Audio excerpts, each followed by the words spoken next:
Assalamualaikum warahmatullahi wabarakatuh. Alhamdulillahi ala ihsanih wa syukru lahu ala taufiqihi wa amtinanih. Asyhadu an la ilaha illallah wahdahu la syarika lah wa asyhadu anna Muhammadan abduhu wa rasuluhu ad-da'iya ila ridwanih. Allahumma salli wa sallim ala rasulillah wa ala alihi wa sahbihi wa ikhwanih. Rabbi syrah li sadri wa yassir li amri wahlul 'uqdatam min lisani yafqahu qawli, amma ba'd. Pada para hadirin dan hadirat, kawan-kawan Ma'alaf Center Yogyakarta yang kami hormati, kita bersyukur kepada Allah Ta'ala pada malam hari ini kita semua dihadirkan oleh Allah di majelis rutin kita. Tentunya Allah Ta'ala berikan kepada kita kesempatan, kesehatan dan kecukupan rizki, sehingga pada malam hari ini kita bisa bertatap muka, bersilaturahmi untuk menghadiri majelis zikir yang semoga kehadiran kita di majelis ini mendapatkan pahala yang berlipat-lipat di sisi Allah Subhanahu wa Ta'ala. Dan tentunya dari semua nikmat dan semua yang diraih oleh manusia pada hari ini, yang teragung adalah apabila kita masih istiqomah di atas Islam dan iman. Karena dengan Islam dan iman itulah kita semua akan mendapatkan petunjuk dalam kehidupan di dunia, dan tentunya yang lebih penting adalah keselamatan di negeri akhirat nanti. Buat apa ya kita semua mempunyai harta, mempunyai ketenaran, popularitas, mempunyai segala sesuatu yang bisa kita raih, target kita tercapai, mimpi kita terkabulkan, tapi kita bukan termasuk orang yang beriman kepada Allah Subhanahu wa Ta'ala, maka semuanya akan menjadi tidak bermanfaat. Ya. Kata Khalifah Umar bin Abdul Aziz rahimahullah, ya, beliau pernah berkata, sesungguhnya takwa kepada Allah, iman kepada Allah Subhanahu wa Ta'ala itu bisa menggantikan segala sesuatu yang ada di dunia ini. Dan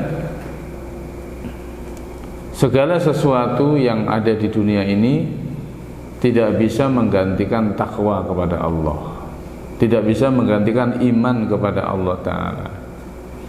Itu maksudnya apa, saudaraku sekalian? Artinya kalau kita ini di dunia menggapai semua cita-cita kita, cita-cita antum apa di dunia? Contohnya yang belum tercapai apa? Pingin jadi orang kaya, ngaku saja lah, betul nggak? Ya, masih muda, kaya, raya, itu semuanya bisa keturutan kayak gitu ya. Tapi kalau nggak punya iman dan takwa kepada Allah Subhanahu wa Ta'ala, ya mungkin kita punya gelar kesarjanaan ya, di depan nama kita, di belakang nama kita, kita menjadi orang yang terkenal ya, nggak usah pajang-pajang foto itu di pinggir-pinggir jalan, sudah terkenal ya gitu ya, followernya banyak ya, netizen semuanya kenal itu. Tapi kita nggak beriman dan bertakwa kepada Allah, ya buat apa gitu? Buat apa? Nggak ada gunanya, nggak ada gunanya. Jadi kalau antum semua punya keinginan, punya ambisi, punya harapan, tapi nggak tercapai gitu, nggak bisa terpenuhi keinginannya itu, Sering apa tidak? Sering lah, ngaku saja. Kita punya keinginan gitu, keinginan beli sepatu bagus misalnya, nggak punya uang, keinginan punya rumah sendiri, belum mampu bikin rumah sendiri, ya masih ngontrak saja rumahnya, nggak apa-apa, itu cuma urusan dunia saja. Nanti semuanya akan selesai itu, nggak mungkin akan selamanya seperti itu. Tapi kalau kita nggak punya iman dan takwa, kata Umar bin Abdul Aziz tadi, makanya segala apa yang ada di dunia ini nggak bisa menggantikannya, gitu loh, nggak bisa menggantikannya. Ya. Oleh karena itu jangan menggadaikan iman kita hanya karena secuil dunia. Nah ini Masya Allah. Pada malam hari ini kita akan mengkaji suatu tema yang berkaitan dengan masalah godaan setan kepada manusia, ya. Bagaimana juga nanti kita membentengi godaan setan tersebut. Dan ini termasuk dari pembahasan terhadap perkara yang gaib. Ya, di dalam Al-Qur'an juga dikatakan alif lam mim dzalikal kitabul la raiba fihi hudal lil muttaqin alladzina yu'minuna bil ghaibi wa yuqimuna sholata wa mimma razaqnahum yunfikun. Bil ghaibi wa yu'minuna bil ghaibi, beriman kepada yang ghaib itu artinya beriman terhadap segala sesuatu yang tidak nampak di dunia ini, termasuk beriman kepada hari akhir dan juga beriman terhadap keberadaan jin dan setan, ya. Jadi kita sebagai orang yang beriman harus yakin bahwasanya setan itu ada, setan keberadaannya ada, baik secara fisik maupun secara ruh. Jangan sampai orang yang beriman, wah setan itu tidak ada. Ya kadang-kadang orang tua juga mengatakan kepada anak, jangan takut kamu nak, setan itu tidak ada. Nah ini keliru yang seperti itu. Ini pendidikan yang nggak benar, ya. Ada juga akademisi juga yang mengatakan kadang-kadang syaiton dan malaikat itu nggak ada bentuk fisiknya, karena syaiton itu adalah watak jahat dan malaikat itu adalah watak yang baik katanya. Nah ini nggak benar yang seperti itu, ya. Karena syaiton itu ada dan ayatnya banyak sekali di dalam Al-Quran, ya. Ayatnya tadi di dalam Quran surat Al-Baqarah juga dijelaskan, termasuk juga di dalam Quran surat An-Nas, Qul a'udzu birabbin nas, malikin nas, ilahin nas, min syarril waswasil khannas, alladzi yuwaswisu fi sudurin nas minal jinnati wan nas. Dan syaitan itu bisa dari jin dan dari manusia, ya. Loh, setan kok dari manusia Ustaz? Iya. Ya nanti saya jelaskan kenapa ada setan dari kalangan manusia. Termasuk di sini di dalam kitab Talbis Iblis yang Ibnul Jauzi mengatakan, "Famang angkara amarul jinni wa kauni iblis wasyayatin wa marodata wa ikhwaihim Bani Adam." Maka barang siapa yang mengingkari perkara jin, keberadaan iblis dan syaitan, serta kedurhakaan, ya, dan godaan mereka terhadap manusia, fahuwa kafirun billah, kata termasuk pemikiran yang kufur kepada Allah.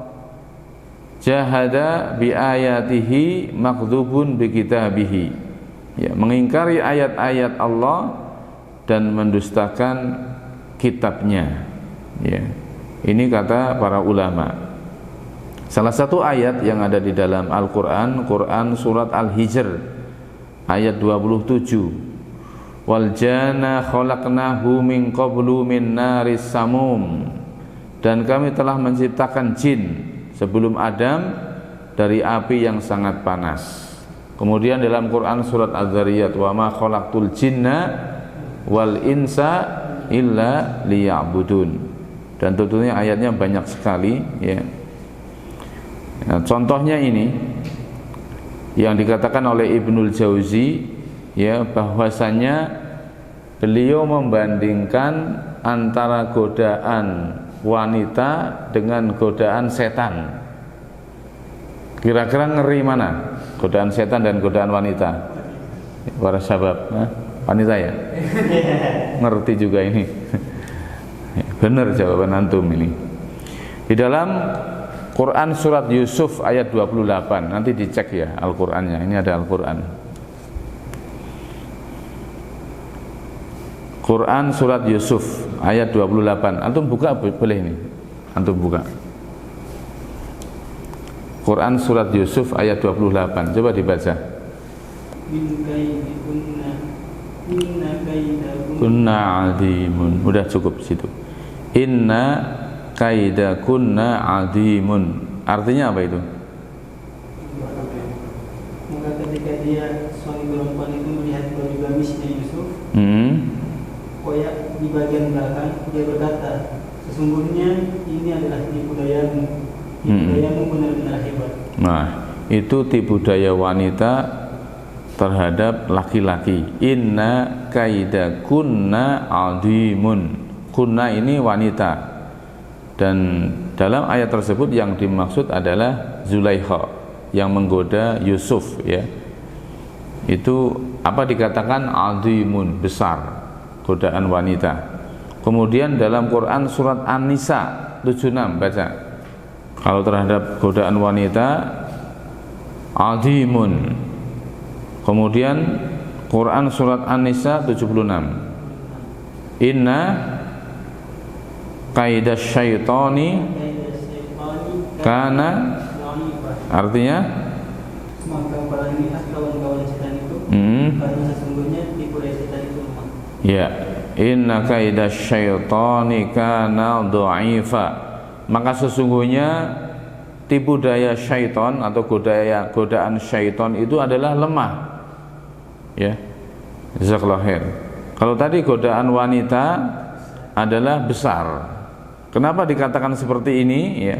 Syekh Muhammad Amin Asy-Syinkiti rahimahullah, seorang ulama besar yang dinukil di dalam tafsir Adwaul Bayan fi Idahil Quran bil Quran, dalam tafsir Adwaul Bayan dan Ibnu Katsir, beliau mengatakan bahwa ayat ini menunjukkan tentang adanya syaitan, keberadaan syaitan.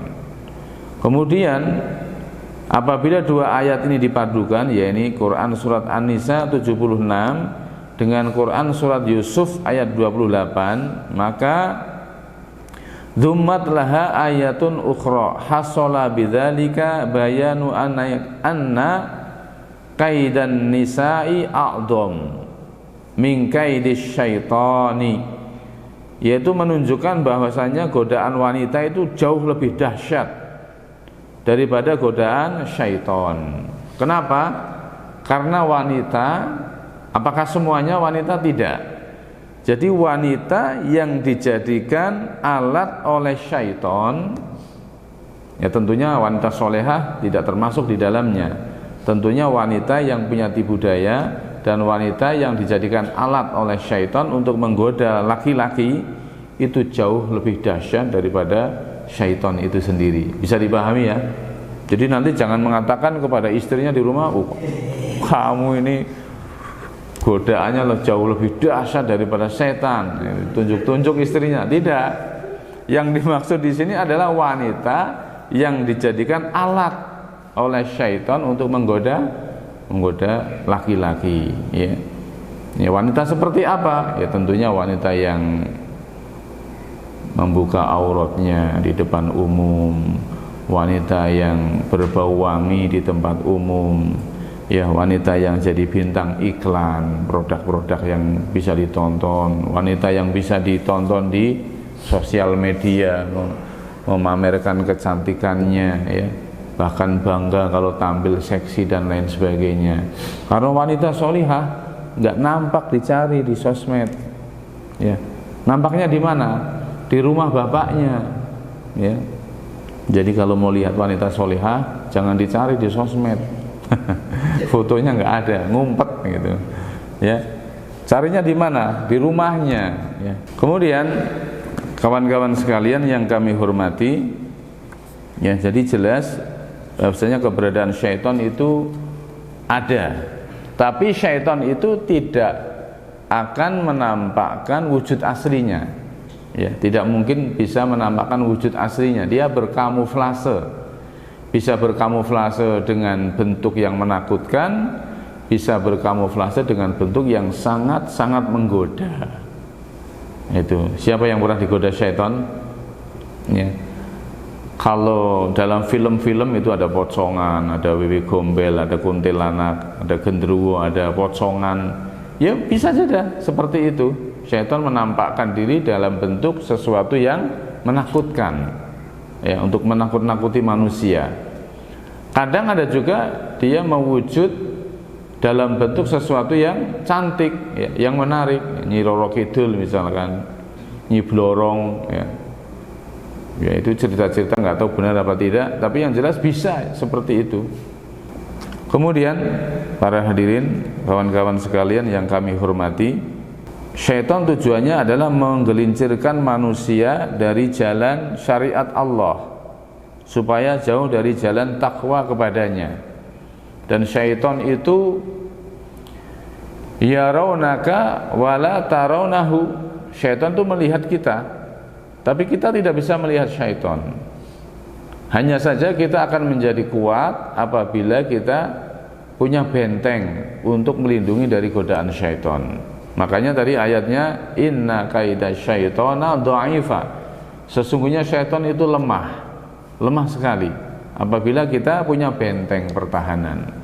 Tetapi apabila kita tidak punya benteng pertahanan, ya syaitan akan menjadi azim, akan menjadi besar godaannya. Apalagi kalau syaitannya itu pakai alat, dan alat yang paling besar bagi menggoda kita sebagai laki-laki adalah wanita diantaranya, ya, menggoda wanita, menggoda laki-laki dengan wanita. Masya Allah. Siapa ya diantara kita yang matanya bisa selamat dari godaan wanita yang peluru-peluru syaitan saat ini? Susah, betul enggak? Kita cuman mau cari artikel gitu kadang di website apa muncul iklan juga itu seliwar ya Allah lagi piye to iki itu.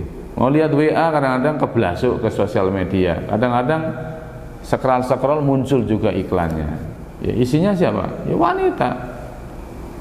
Yang kalau jadi media iklan, wanita yang kayak gosong, gendut, apa yang cantik? Ya, cantik lah, syaitannya kan pinter, ya nggak mungkin ya, wanita yang gendut, yang gembrot, hitam, yang ini cantik-cantik, ya, Masya Allah. Oleh karena itu kita harus punya benteng untuk mempertahankan agama ini. Yang pertama bentengnya adalah tauhid kepada Allah Subhanahu Wa Taala. Tauhid, apa itu tauhid? Yaitu beribadah kepada Allah Subhanahu Wa Taala semata, tidak beribadah kepada selain Allah, tidak menyamakan selain Allah dengan Allah dalam uluhiyah, dalam beribadah kepadanya. Kenapa? Syaitan itu takut dengan orang yang bertauhid, yang memegang prinsip la ilaha illallah Muhammadan Rasulullah. Oleh karena itu orang kalau masuk Islam apa yang dibaca? Syahadatain, la ilaha illallah Muhammad Rasulullah. Itu sudah melepaskan dari ikatan syaitan yang paling kuat, kalimat tauhid itu, ya. Jadi ikatan syaitan yang paling kuat adalah menjerumuskan manusia itu ke lembah kekufuran dan kesyirikan. Kemudian apabila orang masuk Islam, maka dia akan terlepas dari lilitan syaitan yang paling besar, yaitu kekufuran dan kesyirikan kepada Allah Subhanahu Wa Taala. Kenapa? Karena dosa yang paling besar adalah syirik dan kekufuran. Apa bedanya syirik dan kekufuran? Kalau kekufuran itu lebih luas, ya, kufur kepada Allah bisa termasuk syirik. Tapi syirik kepada Allah, ya, dia mengandung makna yang khusus, ya. Bisa dia menyebabkan kekufuran, bisa juga tidak menyebabkan kekufuran kalau syiriknya syirkul asghar, Tapi kalau syirkul akbar, dia bisa menyebabkan kekufuran. Contohnya kesyirikan apa? Laqad kafarul ladzina qalu innallaha salisun salasah. Akidah trinitas. Sesungguhnya telah kufur orang-orang yang mengatakan bahwasanya Allah adalah satu di antara yang tiga. Kenapa berbuat syirik orang Nasara itu? Karena dia menyamakan Tuhan kepada selain Tuhan. Ya, ada Tuhan Bapa, ada Tuhan Anak. Ya, makanya kufur. Ya, orang Nasara kufur. Ada juga ayat Al-Quran yang lain yang mengatakan sesungguhnya Allah adalah Isa ibnu Maryam ibnullah. Mereka juga meyakini bahwa Isa ibnu Maryam adalah anak Allah. Ya, jadi orang Nasara itu kufur ada 3 sebab. Satu, ada yang meyakini bahwasanya Allah adalah satu di antara yang tiga, trinitas. Ada juga yang meyakini bahwasanya Isa ibnu Maryam itu adalah anak Allah. Ya, tadi yang 3 adalah Tuhan dibagi 3. Yang kedua adalah Tuhan itu punya anak. Anaknya siapa? Isa ibnu Maryam. Mau disebut Yesus, mau disebut Isa ibnu Maryam, sama saja. Kalau meyakini Tuhan punya anak berarti syirik kepada Allah Ta'ala. Ya. Kemudian yang ketiga, mereka meyakini bahwasanya wa qalu takhadar rahman walada. Mereka meyakini bahwasanya Allah itu punya keturunan, ya, punya keturunan. Oleh karena itu, ya, mereka kufur karena sebab 3 hal itu. Ya, jelas. Kalau umat Islam adalah lam yalid walam yulad, sudah jelas. Ayatnya kul huwallahu ahad aja hafal. Kok setiap bulan Desember masih mengucapkan selamat Natal? Malah nimbrung-nimbrung, ya, nimbrung-nimbrung ke acaranya Natalan, katanya toleransi, katanya supaya NKRI dan sebagainya. Ini keliru, ya. Kalau masalah akidah harus jelas. Kalau tetangganya yang non muslim meninggal dunia silahkan takziah, yang penting gak mendoakan. Tetangganya yang non muslim miskin dibantu silahkan.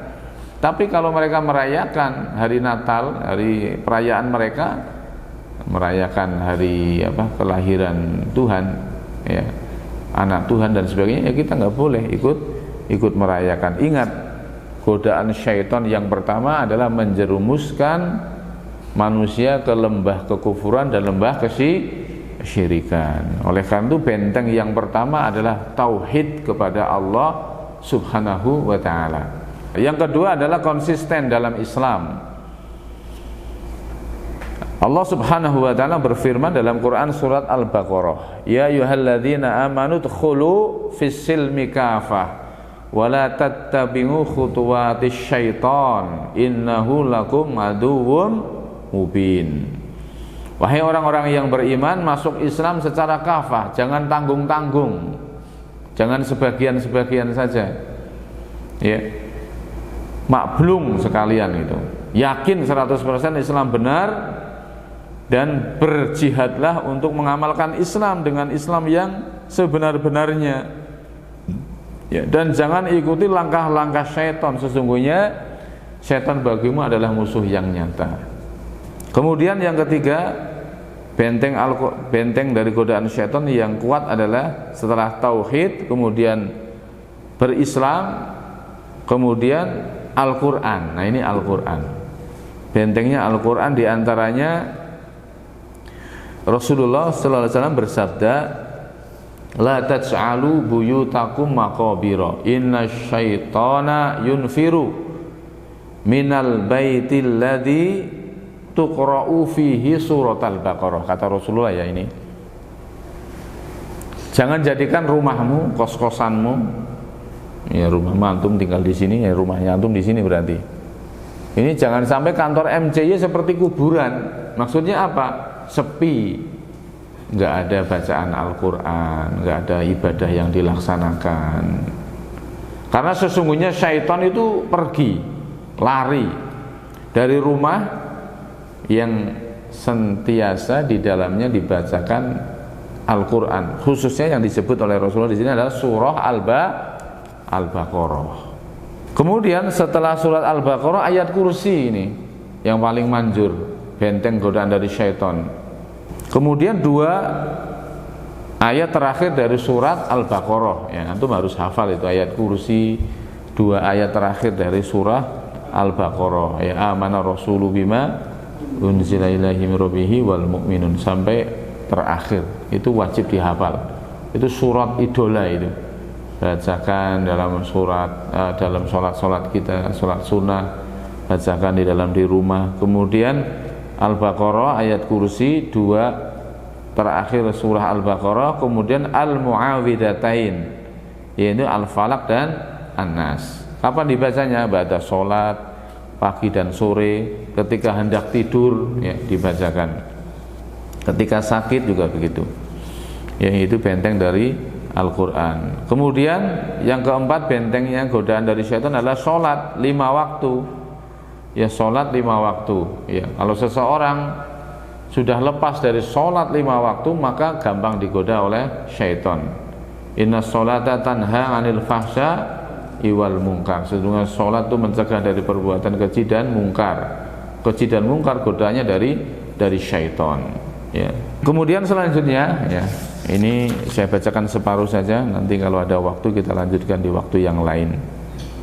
Yang kelima adalah ta'awud isti'adzah, a'udzubillahi minasyaitani ar-rajim ya. Ta'awud, dan antum harus sering ta'awud, lebih-lebih sedang dalam keadaan punya masalah ya. Kalau antum kosong, stres, itu gampang kemasukan syaitan. Patah hati, stres ya, gampang kemasukan syaitan.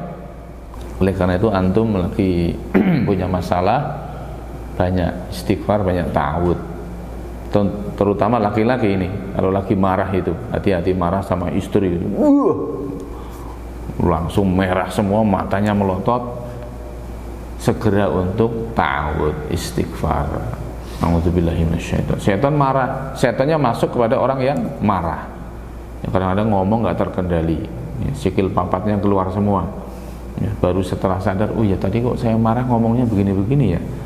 Itu karena digoda oleh syaitan, syaitannya masuk ya, seperti itu. Oleh karena itu sering berta'awud, terutama ya dalam doa-doa kita banyak ya anjuran untuk berta'awud. Contohnya saat kita ini masuk ke kamar pasangan kita dan kita akan melakukan sebagaimana layaknya pengantin baru, ketemu sama istri, doanya apa? Hafal apa tidak? Sudah hafal belum? Belum? Ya, belum mau beramal ya?